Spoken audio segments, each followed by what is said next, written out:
experience. That's what I'm confused about. All right, let me see if I can explain it. Sure.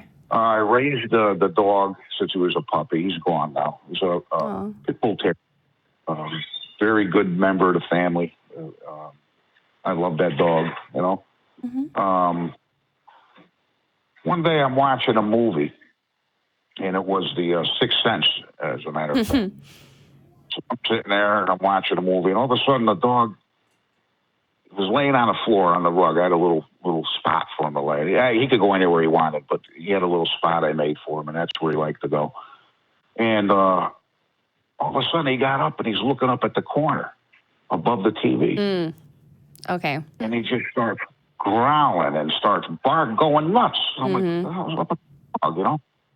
I'm looking at him, is there something I'm not seeing? There's a spider crawling around or something. Yeah. And it was the weirdest thing, and he's just barking and growling up at the corner. And all of a sudden he ran behind the chair. I'm calling the dog. His name was Duke. I said, Duke, come here, Duke, come on.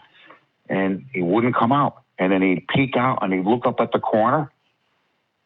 And he got, my dog was a brave dog, you know, and it was like he was scared. And he'd go back behind the chair. And I'm like, what the heck is this dog doing? I'm looking up, and there's nothing in it. I can't see nothing in the corner. And he looks back out again, looks dead up at the corner, and ducks behind the chair.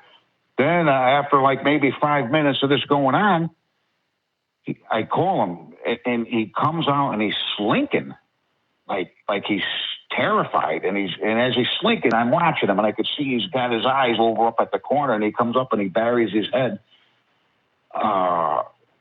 where my back is meeting the couch, like he's trying to hide his head, you know. And then I moved, and I got him up, and he refused to look at the corner. And then all of a sudden, he became normal, and he's looking around, and, you know, I thought that was a pretty weird thing. Then another time. Well, so hold on. So what do you think that's evidence for? I don't know. I think that's a pretty good answer. Yeah, I'd agree with that summation. I mean, I've seen lots of animals do lots of weird things like that. I mean, I've had animals my whole life. That's not the first time I've heard that kind of a story. My cat does stuff like that, too. Yeah. My cat likes to play with air. Oh, they run around. Oh, that's funny when they do that. Oh, yeah. Like he'll chase air. Oh. Yeah. Oh, yeah. I mean, I don't know. And there was another time. Well, I got up. Okay. I think we're going to move on to other callers, but thank you for calling. And maybe, I don't know.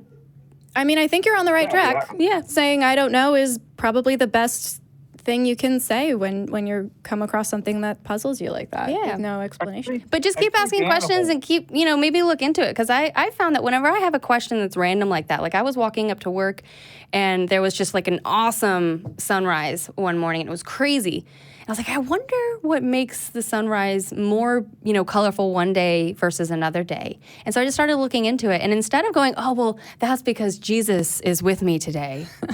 It's like, it's apparently because the more pollution in the air, the more colorful it is. So just, asking questions like that, you can learn. Yeah. There are people who specialize their entire lives in specific things like the bumblebees and, water particles in the clouds. And, there are tons of people who study this stuff and put it out there on the internet. And I think that we're so freaking lucky these days that we just have all of this information at our fingertips. So, yeah, just keep asking questions and see what you can come up with. Thanks for calling. Thank you for having me. Thank you. Talk to you later. Oh, thanks.